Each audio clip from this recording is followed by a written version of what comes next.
The first exercise we're going to review today is a core exercise called dead bug.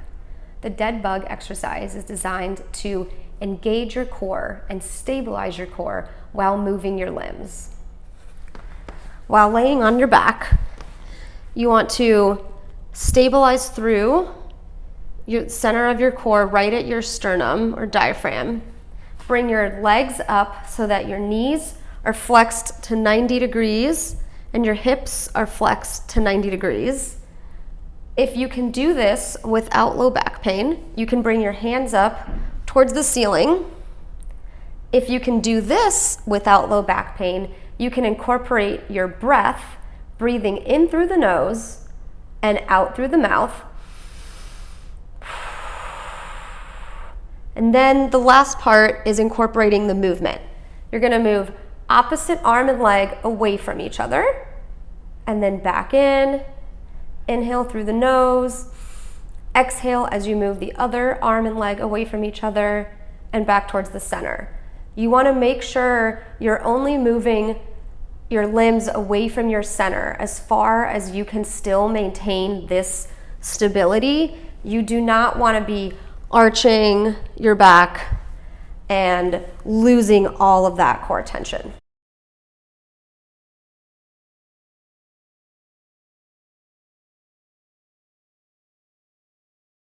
The next exercise we're going to review is a squat, which is going to help you train for lifting things and keeping those heavy loads close to you. Maybe you're lifting a pot or anything that's going to be heavy and you need to get down to the floor, use your legs, and try not to overstrain your back.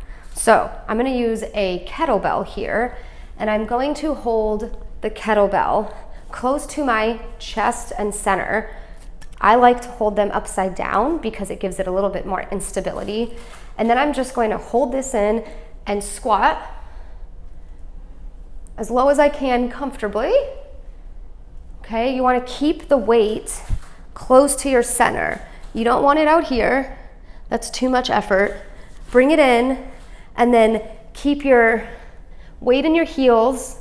Keep all of your foot and toes on the floor. Stick your butt out like you're sitting on a chair and keep your back neutral. There should be no low back pain with this. The weight will help you train for those heavy things in your yard. The next exercise I'm going to show you is the overhead press. This is going to help with reaching overhead, with pruning things that are up high or trimming things that are up high, and your general ability to lift your arm over your head. I'm going to use a kettlebell. I'm going to take the kettlebell and rack it just like this. I'm going to keep my elbow in front, stacked, sitting against my ribs, and I'm going to keep my wrist neutral or straight, and I'm just going to press up, elbow in front, and then come down, and then up again.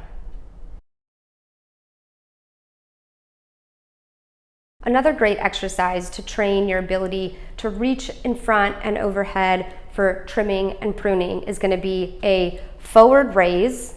I'm going to take a light dumbbell. This one is 5 pounds, and I'm going to make sure I stabilize through my shoulder blade, and I'm just going to lift my arms straight in front and straight down. You don't want there to be any shoulder pain with this, so either reduce your weight.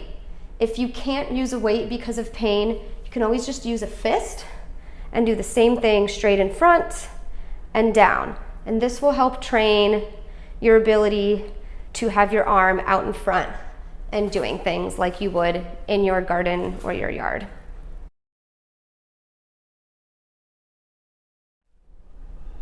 This next exercise is going to help train you for carrying heavy loads on one side of your body. Maybe you're carrying a bucket full of water or a bucket full of rocks or anything else for your yard. I'm going to use this kettlebell and I'm going to pick it up and hold it on one side, keeping my shoulders level, not leaning far to one side to compensate, keeping my core strong, squeezing my glutes, and taking steps on one side. And on the other side, because you want to train both sides of your body.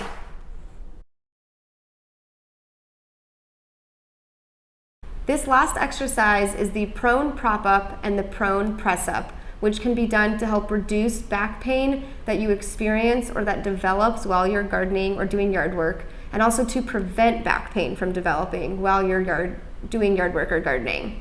You're gonna start in this position to test out the exercise, laying on your stomach with your elbows bent, elbows directly under your shoulders. See how your back feels in this position. If you have some pressure can be okay. You don't wanna have any sharp pain. And if you tolerate this position, then you can move on to the press up exercise. You're gonna lay flat with your hands at the level or in front of your head, pushing up through your elbows to straighten your arms and arch your lower back. You wanna try not to use the muscles of your back, so you can keep your head facing down. Try not to use your glutes or use your legs. Just use your arms to push yourself up.